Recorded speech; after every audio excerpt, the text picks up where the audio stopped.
अभी हम पढ़ेंगे एक्सरसाइज 9.1। तो 9.1 पढ़ने से पहले आपको जो भी हमने चैप्टर 8 में वीडियो दिया है उन सभी को पहले आपको पढ़ना होगा। अगर आप उसको पहले पढ़ लेंगे, जो भी चैप्टर 8.1 के 8.1, 8.2, 8.3 के जो वीडियो है उसको आप लोग पढ़ लेंगे तो आपके लिए समझना बहुत ही आसान हो जाएगा। एक्सरसाइज 9.1 बहुत इजी तरीके से आप इसको समझ लेंगे, बट पहले आप उन वीडियो को जरूर देखने के बाद, ताकि जो भी इसमें प्रोसेस करेंगे वो सारे प्रोसेस उससे मिलते जुलते होंगे। तो इसीलिए पहले उसको आप लोग देख लें, इसके बाद इसको पढ़ें। तो हम आज बात करते हैं 9.1 की। तो 9.1 का जो इंट्रोडक्शन है पहले देख लेते हैं। तो इसके अंतर्गत दो चीज है, एक है एंगल ऑफ एलिवेशन और एंगल ऑफ डिप्रेशन। इसको समझना जरूरी है। एंगल ऑफ एलिवेशन और एंगल ऑफ डिप्रेशन ये कैसे बन रहे हैं। तो जो एंगल ऑफ एलिवेशन है ये बॉटम टू टॉप बन रहा है। बॉटम टू टॉप कहने का मतलब ये है कि ऑब्जेक्ट आपका ऊपर में है, टॉप में, और हॉरिजॉन्टल लेवल जो नीचे है, ग्राउंड लेवल, हॉरिजॉन्टल लेवल हो गया। तो यहां से जो भी एंगल बनेगा बॉटम से टॉप, इसको हम बोलते हैं एंगल ऑफ एलिवेशन। तो एंगल ऑफ एलिवेशन हमेशा जो बनेगा बॉटम टू टॉप बनेगा, जबकि एंगल ऑफ डिप्रेशन जो है टॉप टू बॉटम बनेगा, टॉप टू बॉटम। और जो हॉरिजॉन्टल लेवल है इसका, हॉरिजॉन्टल लेवल से ही बनेगा, हॉरिजॉन्टल लेवल से बनता है एंगल, इसको बोलते हैं एंगल ऑफ डिप्रेशन। तो एंगल ऑफ डिप्रेशन यहाँ पर थीटा है, जो ये थीटा है इसके बराबर हो जाता है। यहाँ पर क्यों हो गया है? क्योंकि ये जो लाइन है और ये लाइन दोनों पैरेलल है और ये अल्टरनेट एंगल है, इसीलिए अल्टरनेट एंगल इक्वल होता है। तो एंगल जो डिप्रेशन यहाँ थीटा है इसके बराबर हो जाता है। और यहाँ पर हमने एंगल ऑफ एलिवेशन थीटा ले लिया है। तो इस तरह से आपको समझना आसान हो गया कि एंगल ऑफ एलिवेशन और एंगल ऑफ डिप्रेशन अगर दोनों आप समझ लेंगे तो क्वेश्चन में हम जब आगे बात करेंगे वहां पर आपको दिक्कत नहीं आएगी समझने में। तो चलिए हम बात करते हैं जो इसका जो क्वेश्चन है 9.1 का फर्स्ट क्वेश्चन, उसकी हम बात करते हैं और बताते हैं उसको कि कैसे सोल्व करते हैं। इसके लिए आपको 8.1, 8.2, 8.3 जरूर उसको पढ़ लें ताकि आपको समझने में दिक्कत नहीं आएगी। तो देखिए पहला क्वेश्चन है फर्स्ट, इसके अंतर्गत लिखा हुआ है a circus artist is climbing a 20 metre long rock which is tightly stretched and tied from the top of a vertical pole to the ground. Find the height of the pole if the angle made by the rope with the ground level is 30 degree. यहाँ इसका figure दिया हुआ है, आप figure दिया हुआ पहले से, तो देख लेते हैं इसका फिगर।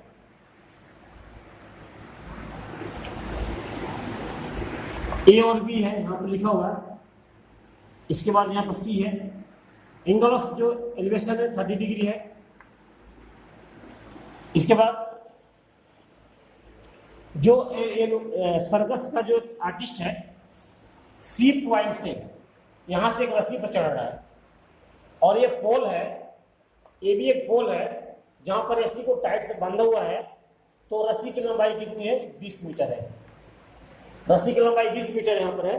तो हमको बताना है आपको कि find the height of the pole. ये जो पोल ए बी है इसकी हाइट बतानी है। एच मान लेते हैं, इसको हम एच मान लेते हैं। देखिए तो यहाँ पर जो है ए बी क्या है, ए बी ये पोल है, ए बी जो पोल है, और ए सी क्या है? रस्सी रोप है। ए सी जो है, ए सी रोप, और जो एंगल ऑफ एलिवेशन यहाँ पर दिया हुआ 30 डिग्री। तो सबसे जो मेन बात इसमें देखना हमको क्या है कि इस रिलेशन में, इस ट्रायंगल में क्या दिया हुआ है। तो एक जो यहाँ पर है, जैसे 90 डिग्री एंगल बना, यहाँ पर 90 डिग्री एंगल बना दिया तो सामने वाले क्या होता है? हाइपोटेनस होता है एच। एच यहाँ आपको दिया हुआ 20, और ये जहाँ पर एंगल 30 डिग्री है इसके सामने वाले क्या होते हैं? पी होता है, पी। तो P की वैल्यू निकालनी है हमको। यहाँ पर जो P है, P की वैल्यू निकालनी है और H की वैल्यू यहाँ पर जो है 20 है, और यहाँ जो BC क्या हो गया, P हो गया। बट यहाँ पर आपको करना क्या है, H और इसमें H और P में रिलेशन देखना है, H और P में रिलेशन, क्योंकि यहाँ पर H निकालना है, P निकालना है और H दिया हुआ है। तो इन दोनों में रिलेशन क्या हो सकते हैं, सिर्फ आपको वही सोचना है कि इस ट्रायंगल में क्या दिया हुआ है, क्या निकालना है। इस ट्रायंगल में जो है H दिया हुआ है, H दिया हुआ है, P निकालना है। तो H और P में रिलेशन क्या आता है, साइन थीटा बनता है। तो लिख सकते हैं यहाँ पर ट्रायंगल ABC, ट्रायंगल ABC में क्या करना है, यहाँ पर लिखना पड़ेगा साइन 30 डिग्री बराबर आपका होता है H by P by H, means AB upon AC। ये आपने एक्सरसाइज 1.1 में समझाया था कि कैसे लेना है, इसमें रिलेशन कैसे लेते हैं डिग्री और लेंथ में। यहाँ पर हमने ले लिया P बाई H, ठीक है। अब यहाँ पर क्या करना है, जो साइन 30 के डिग्री के वैल्यू होते हैं वहाँ लिख देना है 1/2। ये भी क्या है, हमने H मान लिया, H ये भी H मान लिया है, लेट ए बी बराबर H, और AC कितना यहाँ पर 20 मीटर है। तो बहुत आसान तरीके से आप निकाल लें H की वैल्यू निकाल सकते हैं। क्रॉस मल्टीप्लाई कर दीजिए, यहाँ पर H इंटू 2 20 हो गया, यहाँ पर मीटर है, और इसके बाद H बराबर हो गया 20 और 2 यानी 10 मीटर। 10 मीटर इसका आंसर हो गया। कितना आसान है, कुछ नहीं करना था, सिर्फ ये पहचान करना था कि क्या दिया हुआ है, क्या निकालना है। अगर मेरे को मालूम चल गया कि यहाँ पर H दिया हुआ है, P निकालना है, सीधा हम रिलेशन ले लिया साइन 30 डिग्री में, क्योंकि साइन ही रिलेशन होता है P बाई H। इसके बाद करना आसान हो जाता है, बहुत इजी है। अगर ऐसे बनाएंगे तो बहुत इजी है, सिर्फ समझिए आप क्वेश्चन क्या कह रहा है। क्वेश्चन अगर आपको समझ में आ गया है तो फिगर समझ लीजिए, फिगर समझने से ये आसान हो गया कि क्या दिया हुआ है, क्या निकालना है। तो चलिए हम बात करते हैं इसके बाद अगला क्वेश्चन की। तो अगला जो क्वेश्चन नंबर 2 है उसको देखते हैं। तो सबसे पहले हम क्वेश्चन पढ़ेंगे और उसका जो हम फिगर है वो बनाएंगे। मेन अपना जो है फिगर सही बनना चाहिए। इसके अंतर्गत लिखा हुआ है question number 2, a tree breaks due to a storm and the broken part bent so that the top of the tree touch the ground, making an angle 30 degree with it। एक यहाँ पर लंबा ट्री है, मान लो जितना लंबा tree है, ये ट्री ब्रेक्स और यहाँ से टूट जाती है, और लंबा कर लेते इसको, और एक यहाँ से बैंड हो रही है यानी टूट रही है, तो ये ग्राउंड पर अगर टच कर, ये ग्राउंड हो गया, ये ग्राउंड पर अगर टच कर गया, यहाँ पे ये जो ट्री है, यहाँ पर ट्री जो मेरा ए बी ट्री है, यहाँ से सी पॉइंट से बैंड हो गया, झुक गया यहाँ पर, और डी पॉइंट पर टच कर गया ग्राउंड पे, डी पॉइंट पर टच कर गया ग्राउंड पे। यहाँ पर जो BC है यही आकर यहाँ पर CD हो गया है, ठीक है। जो BC है वही यहाँ पर आकर के CD बन गया है। इसके बाद जो लिखा हुआ है एंगल ऑफ, यहाँ जो एंगल है 30 डिग्री का बना दिया है। यहाँ पर जो एंगल है, जो पेड़ का जो टूटा है, बैंड हुआ है, ये ग्राउंड से 30 डिग्री पर झुक गया है। The distance between the foot of the tree to the point where the top touch the ground is 8 metre. मतलब जो ट्री का जो फुट है यहाँ से इसकी जो डिस्टेंस है 8 मीटर दिया हुआ है, जहां पर एक टच कर रही है ग्राउंड पे 8 मीटर दिया हुआ है। Find the height of the tree. तो हाइट की, ट्री की हाइट निकालनी है। तो मेरा ट्री यहाँ पर क्या हो गया, ए बी ट्री हो गया, ये लंबाई ट्री है, इसकी हाइट होगी। बट यहाँ पर क्या कर रहा है, पेड़ यहाँ से टूट गया मेरा, टूट गया और यहाँ पर ग्राउंड पर टच कर गया, और यहाँ से बैंड हुआ है और ग्राउंड के ऊपर टच किया यहाँ पर 30 डिग्री पे, और जो यहाँ से इसका फुट है पेड़ ट्री का, यहाँ से 8 मीटर दूरी पे टच किया है। तो सीधी बात है, जो हम अगर इसकी लंबाई निकाल लें और इसकी लंबाई निकाल लें, सॉरी इसकी लंबाई निकाल लें और इसकी लंबाई निकाल लेंगे तो मेरा पेड़ की लंबाई हो जाएगा, क्योंकि इसको ऐड कर देंगे तो ये पूरा जो है ट्री की लंबाई हो जाएगी। तो सबसे पहले करना है कि हमको, देखिए, let A B is a tree, A B tree हो गया, और bend then bend at point C, bend at point C, और टच जो जहां ग्राउंड पर टच कर रही है, touch on ground at D, angle 30 degree, 30 degree के एंगल पर टच कर रही है डी पॉइंट पे, at point D angle 30 degree. ठीक है, तो अब यहां पर आइए, इस ट्रायंगल की बात करूंगा मैं। यहां पर 90 डिग्री है triangle C A B, 90 degree है, तो सामने वाला क्या हो गया, हाइपोटेनस हो जाएगा। ठीक है, अब यहां पर देखिए, आपको इसकी लंबाई मालूम है, तो हमको इसकी लंबाई निकालनी और इसकी निकालनी है। एडी की लंबाई मालूम है, यहां पर दिया हुआ है, आपको गिवन है कि एडी बराबर 8 मीटर गिवन है। तो यहां पर करना क्या, मेरे को एसी की वैल्यू निकालनी पड़ेगी और डीसी की निकालनी पड़ेगी। तो सबसे पहले क्या करते हैं, हम इसका रिलेशन इसमें देखते हैं। एंगल यहाँ 30 डिग्री एंगल है, तो 30 डिग्री एंगल में सामने वाला क्या बनेगा, पी, और ये हो गया बी। तो पी और बी में रिलेशन किसमें आता है, आप सोचिए। हमने एक्सरसाइज 8.1 में बताया था पी और बी में रिलेशन क्या है, tan क्या होता है। तो यहाँ पर tan 30 डिग्री लिया जाएगा, tan 30 डिग्री बराबर P बाई बी। तो यहाँ पर P क्या है, AC है, और यहाँ पर AD हो गया P बाई बी।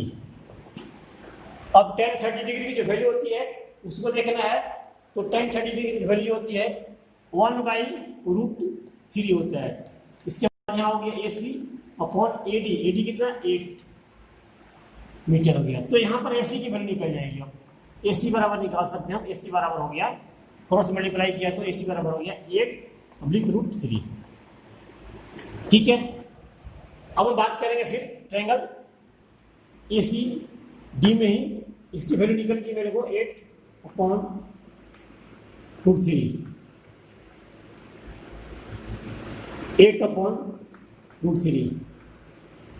अब हम इसकी वैल्यू निकालेंगे, तो क्या करना है मेरे को, H और P में रिलेशन कर लेते हैं, या B और H में कर लेते हैं, किसी भी कर सकते हैं, या तो P बाई H लीजिए या B बाई H। तो P बाई H लेते हैं तो उसके लिए लेना पड़ेगा साइन 30 डिग्री बराबर होता है P बाई H। यहाँ P क्या हो गया AC और H हो गया CD। तो साइन 30 की वैल्यू क्या होती है, 1/2 होती है।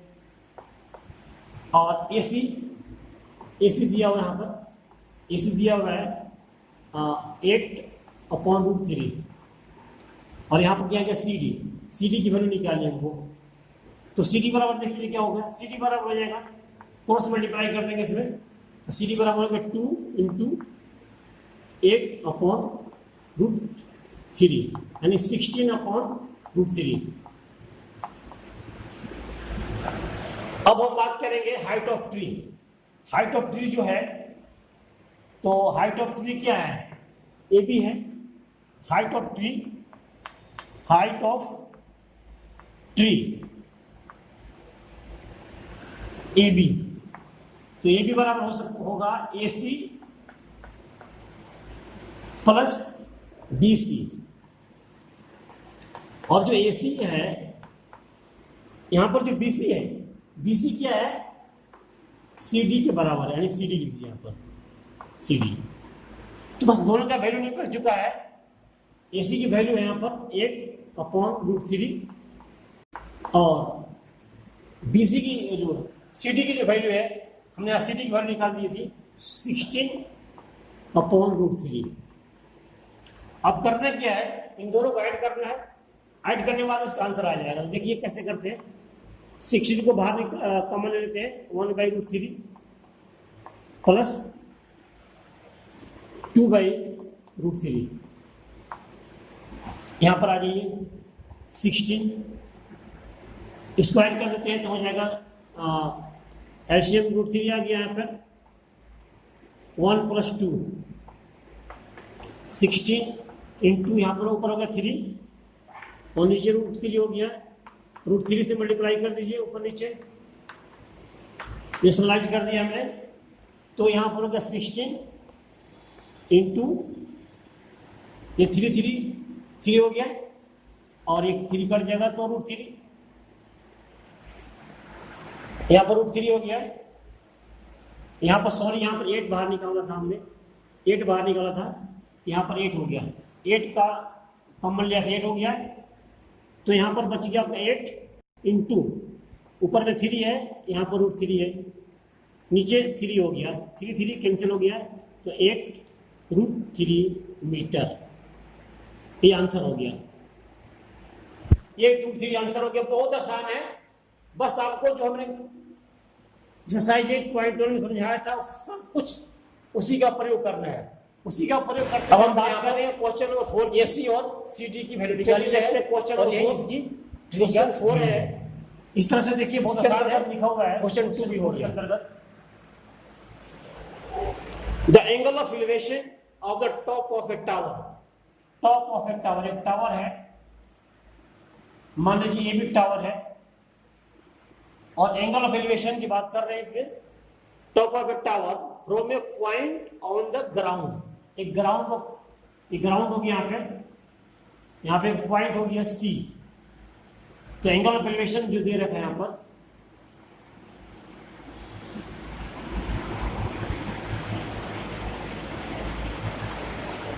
which is 30 metre away from the foot of the tower। यानी इसका जो पैर है टावर का, यहां से 30 मीटर की दूरी पर है। 30 मीटर की दूरी पे एंगल ऑफ एलिवेशन जो है, एंगल ऑफ एलिवेशन 30 डिग्री है। Find the height of tower. तो हाइट ऑफ टावर इसकी निकालना है, इसको h मान लेते हैं। यहां पर जो टावर जो है AB है, टावर मेरा AB है और ये 90 डिग्री हो गया। तो इसकी बात करूं मैं तो हाइपोटेनस हो गया और इस डिग्री की बात की जाए तो ये P हो गया और ये B हो गया। बहुत सिंपल क्वेश्चन है, आप देख सकते हैं इसमें, आप देख सकते हैं क्या है इसमें, P और B में रिलेशन चाहिए मेरे को, क्योंकि B दिया हुआ है और P फाइंड आउट करना है। अगर P को फाइंड आउट करना है और B दिया हुआ है, सीधी बात है हमको P और B में रिलेशन लिखना पड़ेगा। तो सबसे पहले करना क्या, जो दिया हुआ उसको लिख लेते हैं कि AB जो है, let AB is a tower. AB tower हो गया और D जो पॉइंट है, D point on the ground, D point है, D point on the ground. ठीक है। एंगल ऑफ एलिवेशन जो दिया है, एंगल ऑफ एलिवेशन यानी angle ADC equal to 30 degree. और क्या दिया हुआ है, AD बराबर दिया हुआ है 30 मीटर, ये गिवन है। तो फाइंड क्या करना है, फाइंड आउट, जो फाइंड करना है height of AB, height of AB। AB की हाइट निकालना है, यानी टावर की हाइट निकालनी है यहाँ पर, ठीक है, टावर की हाइट निकालनी है। और चलिए टावर की हाइट निकालनी है, और यहाँ पर जो दिया है 30 मीटर है, 30 मीटर है, ओके। तो पहले आपको समझा दिया मैं, कुछ नहीं करना है इसमें, सिर्फ जो दिया हुआ है P और B में रिलेशन लेना हमको। तो ट्रायंगल BAD, BAD, हम BAD की बात करते हैं, BAD, DA ADB या ADB है। तो यहां पर क्या एंगल, तो P और B में क्या रिलेशन लेते हैं, tan का लेते हैं। tan 30 डिग्री बराबर P बाई B। यहाँ P क्या है, AB है, और B है AD। अब देखिए tan 30 वैल्यू होती है 1/√3 और टू AB जो हमको फाइंड आउट करना है, और AD दिया हुआ है 30। तो AB बराबर क्या हो गया, थोड़ा सा मल्टीप्लाई कर देते हैं, 30/√3। बहुत आसान है। यहाँ पर देखिए √3 आ गया है, तो इसको रेशनलाइज करना जरूरी है, इसलिए रेशनलाइज कर देते हैं। √3 से मल्टीप्लाई करते हैं और डिवाइड करते हैं। तो 30 इंटू √30, 3/3, ये 3 से 10 से कट जाएगा, तो 10√3 मीटर, ये आंसर हो गया। बहुत आसान है, बहुत ईजी है। बस आपको जो बेस है, आपका जो कंसेप्ट है वो क्लियर होना चाहिए। वो कंसेप्ट क्लियर रहेगा तो सबसे पहले आप फिगर बनाइए, फिगर से मालूम चल जाता है क्या दिया हुआ है, क्या निकालना है। बहुत आसान तरीका है इसको करने के लिए, सिर्फ आपको पहले फिगर समझना है। फिगर समझ लीजिए, और फिगर समझ करके इसमें जो दिया हुआ है वो लिख दीजिए, और जो निकालना है वहां से मालूम चल जाएगा। उसके बाद जो भी जिसमें रिलेशन चाहिए उसको रिलेशन यहाँ दीजिए, वो साइन में हो, tan में हो, cos में हो, वो रिलेशन देकर के आप उसको बना लीजिए, ठीक है। Thank you.